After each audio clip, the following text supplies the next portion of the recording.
Hey everybody, this is Pete Bartolozzi welcoming you to another Nuggets, Gems, and Pearls from God's Word. Today's pearl is entitled Confusion and Every Evil Work.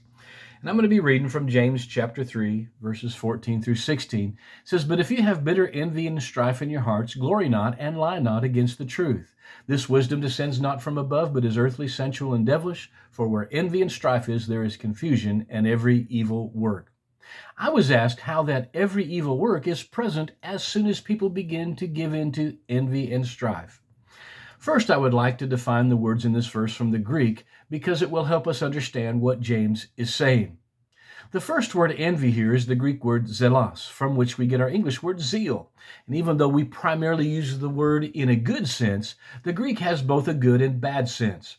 It is used as zealous just as we use it, but in the Greek it also has a bad reference to it, and you have to look at context to determine good or bad. In the bad sense, it has been translated as jealousy. In the Greek, it is considered an onomatopoeic term that mimics the sound of boiling water. One study source states that it literally means hot enough to boil. It is metaphorically used to refer to boiling anger as well as love or zeal, because it has both a good and bad sense, and goes on to define the bad sense as an envious and contentious rivalry.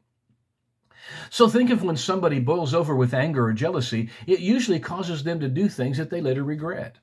We often describe someone driven with anger as not thinking properly or not being reasonable or responding to reason. That is, he's confused, thus confusion, and thus driven to what he describes in verse 15 with something that is earthly, sensual, and devilish. The word for strife is from the Greek word that metaphorically referred to somebody with selfish interest and ambitions. It is literally the word for mercenary, a man with no concern for who they kill, just hiring out to the government that pays him the most to kill their enemies, purely doing it for selfish interest, and again, no concern for human life. He has no moral standard. That is, he's not fighting for the side he thinks is right. He's just fighting for the side that pays him the best to kill their enemies. Now, notice that James puts these two words together. Someone who is driven with anger and not dealing with it usually will accelerate, refusing to listen to reason, and then it develops a drive that is purely selfish and does not consider the lives of the people he is hurting, damaging, violating when he is driven by strong anger and jealous rage. In verse 14, he begins to talk about envy and strife. He first attached the word bitter to those words. So this thought is carried through verse 16, where the subject continues. It is a word that means the same as in the English definition of bitter, to be sharp, harsh, and can even express hostile. The Greek word comes from a word for pitching a tent, and you pitch a tent by driving stakes into the ground. So this word carries the idea of being piercing, or as we would say, cutting to the heart, or even stabbing someone in the back. Notice that these verses come right out after he's talking about taming the tongue. He hasn't changed the subject. He's simply taking the subject to further depths.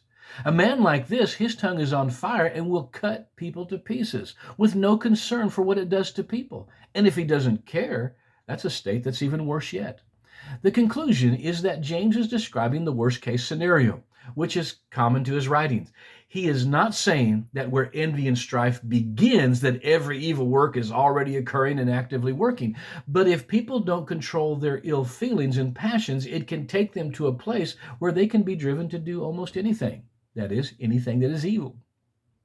So as Barney Fife liked to say, we've got to nip it in the bud when we find these feelings arising, usually occurring because of being hurt, wronged, stabbed in the back, and so on, and done by those who haven't dealt with their hurt feelings. So if we don't deal with these feelings, we will usually become like those who hurt us. That's why we need to cast our care upon the Lord, pray for our enemies. We forgive, yet simultaneously trust our just God to do the justice that needs to be done. And I offer this as something to think about today. Be blessed.